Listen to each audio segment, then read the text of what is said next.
Assalamualaikum warahmatullahi wabarakatuh. Saya Faisal Hamdi. Di sini saya akan menjelaskan tentang harga keseimbangan pasar. Indikatornya yaitu menjelaskan harga keseimbangan. Kedua yaitu menjelaskan terbentuknya eh, menjelaskan terbentuknya harga keseimbangan dan harga keseimbangan. Ketiga yaitu menunjukkan cara kerja terbentuknya harga keseimbangan melalui grafik atau kurva. Harga keseimbangan yaitu harga di mana baik konsumen maupun produsen sama-sama tidak ingin menambah atau mengurangi jumlah yang dikonsumsi atau dijual. Hukum keseimbangan pasar yaitu jika harga di bawah keseimbangan terjadilah kelebihan permintaan, sebab permintaan akan meningkat dan penawaran akan berkurang. Sebaliknya, jika harga melebihi harga keseimbangan maka akan terjadi kelebihan penawaran dan jumlah penawaran akan meningkat dan jumlah permintaan akan menurun.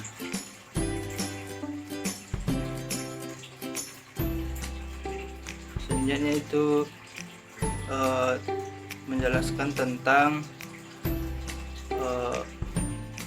menjelaskan tentang cara kerja terbentuknya harga keseimbangan. Pada prinsipnya harga terbentuk ketika tercapainya tingkat keseimbangan antara penawaran dan permintaan. Harga keseimbangan adalah harga yang terjadi apabila jumlah barang yang diminta sama dengan jumlah barang yang ditawarkan.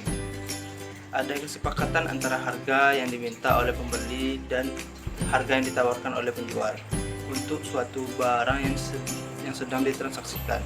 Titik temu kedua harga ini kemudian disepakati dan itulah yang kita katakan sebagai harga keseimbangan pasar. Yaitu bila harga keseimbangan pasar ditunjukkan dalam bentuk kurva, maka harga keseimbangan pasar merupakan titik potong antara kurva permintaan dan kurva penawaran. Dalam harga keseimbangan berlaku hukum permintaan dan penawaran yang berbunyi, yaitu bila jumlah permintaan lebih besar daripada jumlah penawaran maka harga akan naik. Sedangkan jika jumlah penawaran lebih besar daripada jumlah permintaan maka harga akan turun.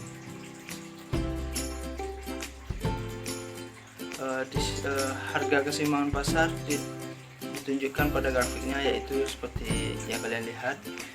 Titik E adalah titik potong antara kurva permintaan dan kurva penawaran.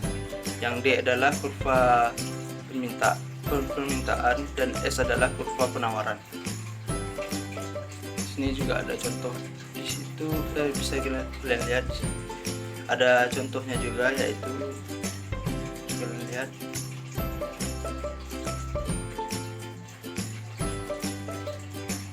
penjelasannya, yaitu jika harga di bawah P yang tadi, P ini,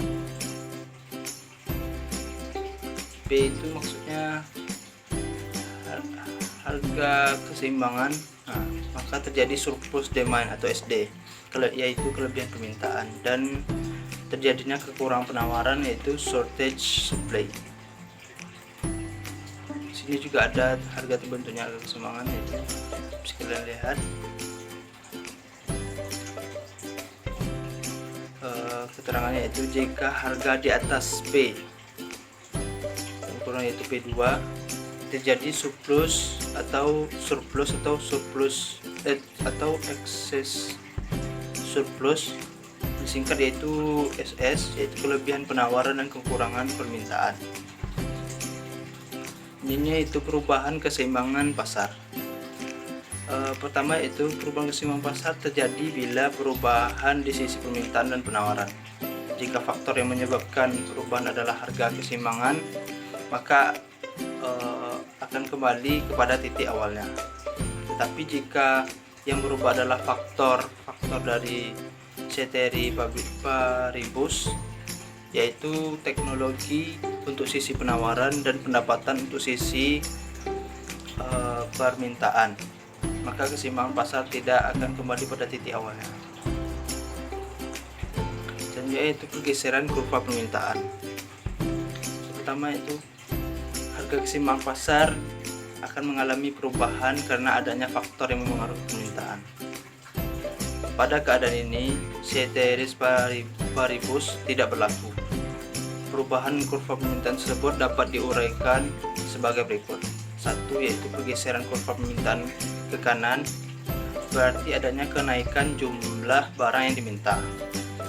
Kedua yaitu jika penawaran tidak berubah, maka akan mengakibatkan kenaikan harga dan kenaikan jumlah barang yang terjual atau terbeli.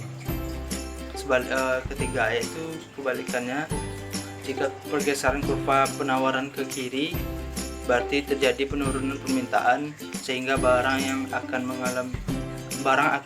tersebut akan mengalami penurunan.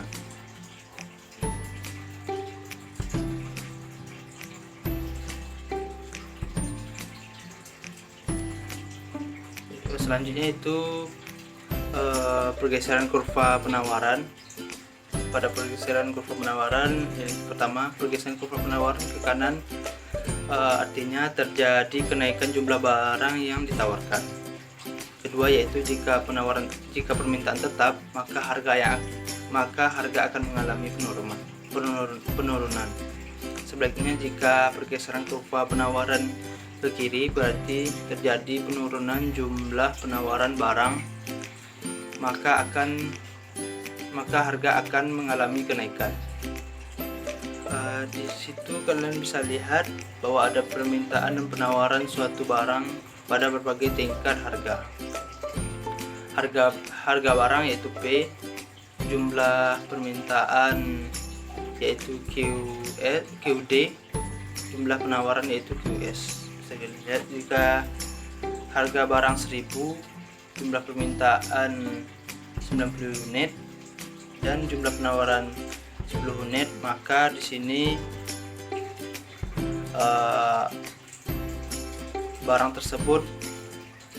harga barang tersebut akan meningkat.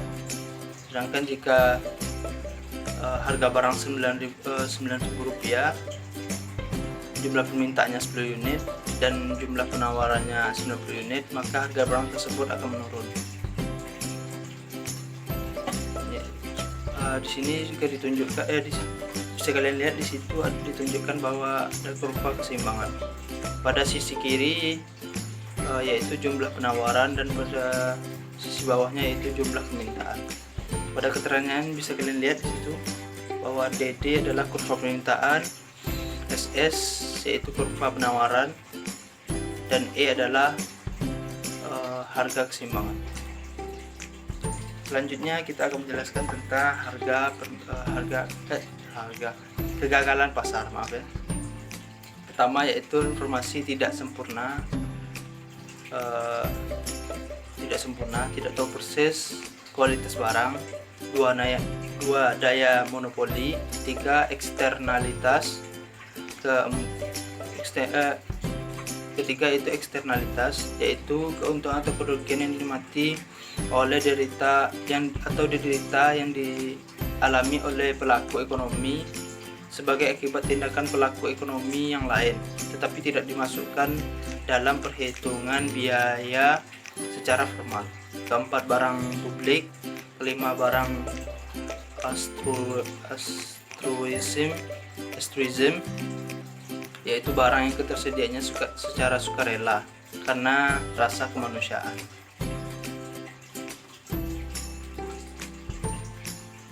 Baiklah, segitu yang dapat saya sampaikan. Lebih dan kurang mohon maaf. Assalamualaikum warahmatullahi wabarakatuh.